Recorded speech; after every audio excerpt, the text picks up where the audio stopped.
কই মাছের পাতলা ঝোল আজকে রান্না করে দেখাবো। এইভাবে কই মাছের পাতলা ঝোল করলে অস্থির মজা হয়, সে একটা মজার রেসিপি, তাই তোমাদের কাছে শেয়ার করব। আজিমল রেসিপিতে স্বাগতম। আসসালামু আলাইকুম। কাছে বা দূরে যে যেখানে আছো, আশা করি সবাই ভালো আছো। তো না টেনে পুরো ভিডিওটা দেখো আর আমাকে অনেক ভালোবাসো, আমাকে অনেক সাপোর্ট করো, সেটাই তোমাদের কাছে চাওয়ার। তো কই মাছটা আমি ভালোভাবে নুন দিয়ে ধুয়ে নিয়েছি। বিসমিল্লাহির রহমানির রহিম। আমি প্রথমে চুন আর পেঁপে পাতা দিয়ে মাছগুলো নুন দিয়ে খেসে খুঁজে একদম নুন হলুদ দিয়ে মাখিয়ে রেখেছি, কারণ মরিচ ফাঁকি দিয়ে মাছটা ভাজলে কিন্তু মাছটা পুড়ে যাবে, কিন্তু মচমচা হবে না। আর নুন হলুদ দিয়ে যদি মাছটা ভাজো তাহলে কিন্তু মচমচাও থাকবে, মাছটা পুড়বে না। তো এরকম করে এক এক করে সবগুলো মাছ আমি তেলের ভিতরে দিয়ে দিয়েছি আর উল্টিয়ে নিচ্ছি। মাছটা এক সাইড ভাজা হয়ে গেছে, এর জন্য উল্টিয়ে পাল্টিয়ে মাছটাকে ভেজে আমি তুলে নেব।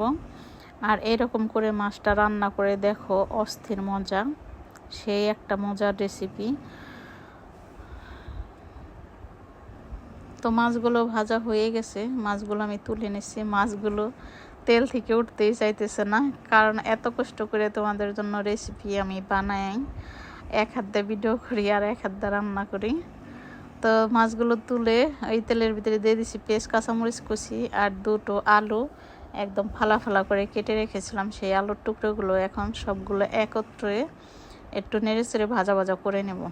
তো ভাজা ভাজা হয়ে গেছে, দেখতেই পারতেছো। অনেকেই বলে কই মাছের ভাবসা একটা গন্ধ কয়।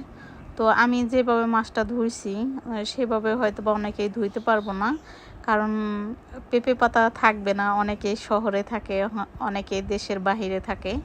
তো তারা কিন্তু লেবুর রস দিয়ে বা ভিনেগার দিয়ে মাছটা ধুয়ে নিতে পারে, ধুইলে কোনো গন্ধ থাকবে না, মাছটা খেতে অনেক সুস্বাদু লাগবে।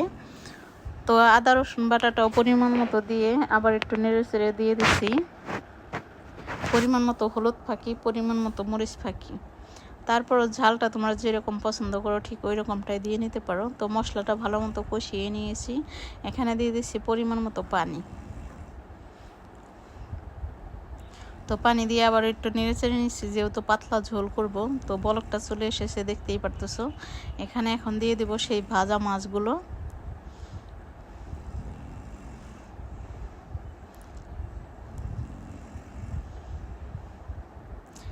আমার মেয়ের তো এইভাবে তরকারিটা রান্না করলে অনেকেই পছন্দ করে, মানে আলু থাকে বেশিরভাগ। আমি তরকারিতে আলু দেই, কারণ আমার ছোট মেয়েটা অনেক পছন্দ করে আলু, আর মাছটাও মাশাল্লাহ খেতে অনেক পছন্দ করে। এইরকম করে তরকারি রান্না করলে ওর দারুণ মনে হয়, ওর কাছে দারুণ মজা লাগে।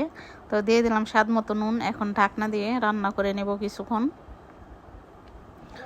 তো কিছুক্ষণ পর ঢাকনাটা খুলে নিয়েছি, দেখতেই পারতেছো একদম মাখা মাখা প্রায় হয়ে গেছে।